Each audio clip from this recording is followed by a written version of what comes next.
রাতের অন্ধকারে সমুদ্রের মাঝখানে একটা দ্বীপ, যেখানে সাধারণ মানুষ কখনো পৌঁছতে পারে না, কিন্তু পৃথিবীর সবচেয়ে ক্ষমতাবান মানুষরা ঠিকই সেখানে যেতেন। একজন ব্যক্তি যার হাতে ছিল অঢেল টাকা, অঢেল ক্ষমতা আর এমন কিছু গোপন রহস্য যা জানলে কেঁপে উঠবে পুরো বিশ্ব। তার নাম জেফ্রি এপস্টিন। প্রথম দেখায় তিনি ছিলেন একজন ধনকুবের ফাইন্যান্সার, কিন্তু তদন্তকারীরা বলছেন এই মানুষটি শুধু ব্যবসায়ী ছিলেন না, তিনি ছিলেন অন্ধকার এক নেটওয়ার্কের কেন্দ্রবিন্দু। আর সেই রহস্যের সবচেয়ে বড় চিহ্ন ছিল তার ব্যক্তিগত দ্বীপ, লিটল সেন্ট জেমস আইল্যান্ড।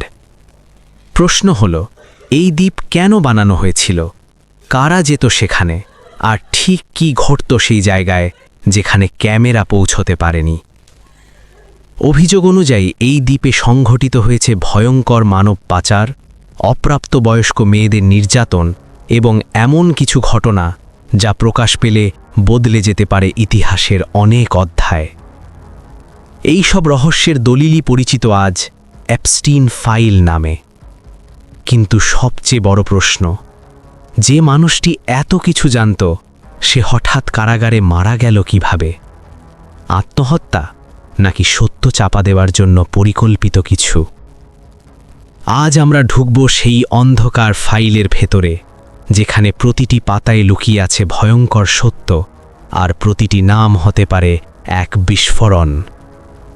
এটি শুধু একটি কেস নয়, এটি একটি রহস্য যা এখনও শেষ হয়নি। এপস্টিনের গল্প শুধু একজন ব্যক্তির অপরাধের গল্প নয়, এটা এমন এক জালের গল্প যেখানে টাকা, ক্ষমতা এবং প্রভাব একসাথে মিশে যায়। জেফ্রি এপস্টিন বছরের পর বছর নিজেকে প্রতিষ্ঠিত করেছিলেন একজন সফল বিনিয়োগকারী হিসেবে। তিনি এমন এক জীবনযাপন করতেন যেখানে রাজনীতিবিদ, ধনকুবের, সেলিব্রিটি অনেকেই তার ঘনিষ্ঠ মহলে ছিলেন বলে জানা যায়। কিন্তু সময়ের সাথে সাথে সামনে আসতে শুরু করে ভয়ঙ্কর অভিযোগ ছিল